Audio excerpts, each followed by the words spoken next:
chiropractor.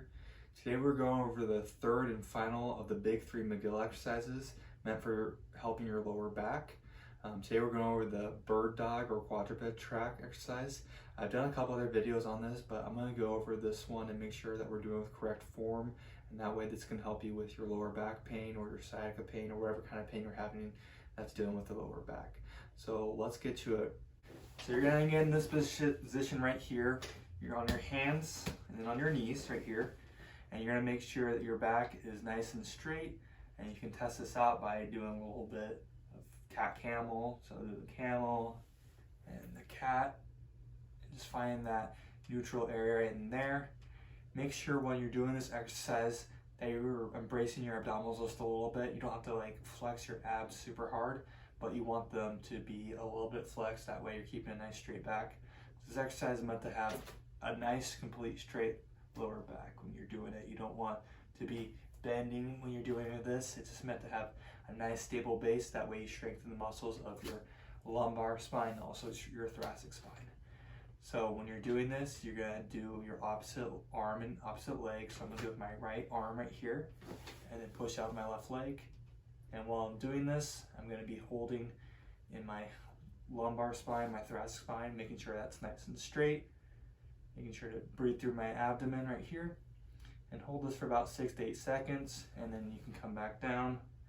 Alternatively, you can do this, hold for 6 to 8 seconds, and between the sets, you're going to be sweeping on the ground, making sure not to touch the ground, but keeping that nice straight lower back in there, and holding for another 6 to 8 seconds here. Same thing, you can do it on the other side also. So pushing out your arm nice and straight and your leg straight. Don't bring your arm above your shoulder, and don't bring your leg above your hips, because that's going to put a lot of pressure in your low back, and that's going to make it all moving in there, and we don't want that. We just want it nice and straight. Well, about 6 to 8 seconds, and then you can also do the sweeping on the ground. Make sure that you're coordinating the arms and hands, arms and legs, wow. And just like that in there. If that's too difficult for you, you can also just do just your leg and keep that out. Make sure you have your hand base, or you can also just do your arms too, keeping that out. Make sure you're keeping your low back straight right there, not putting too much pressure. One other thing you can do to help make this a little more difficult in here is that you can clench your fists. And that's going to use more of your thoracic spine up here, your upper back, your mid back up in here. And then you can also, and it's hard to see right here, I'll show you my foot. You can, what they call flexing your foot. And basically when you do that, in this position right here, it's going to cause you to use more of your lower back muscle right in here. And that's really good. It can help stretch out your calves a little bit with that.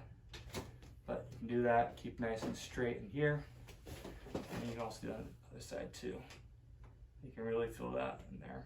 When you're doing this, a good idea to do is the 5-3-1 that we talked about earlier with the other big three exercises. So you're going to do 5 times on the right side, hold it about 6 to 8 seconds. You can do the sweeping motion after that, or if you need a rest, you can also do that too. And then going back to it, once you've done those 5 reps, go to the other side, do the 5 reps, take a little bit of break right there, and then you're going to go down, do 3 reps on the right side, or whatever side you're starting with, do 3 reps on the other side, take a break, and then doing the 1 rep. If that's too easy for you, you can always push it up. Instead of doing 5-3-1, you can do 6-4-2, but that will help strengthen everything up in there. This is a really great exercise because it's really focusing on your back muscles, making sure that they're nice and coordinated. That way you have a nice, straight, stable spine, which is really going to help you decrease your pain in your lower back with that. Well, I hope you enjoyed the video and hope you have a great rest of your day. And I know this exercise is going to help you quite a bit. Check out some of the other low back exercises that we've had. Check out the other big three Mcgill exercises. I know they're going to really help you so much. And take care. Have a great rest of your day.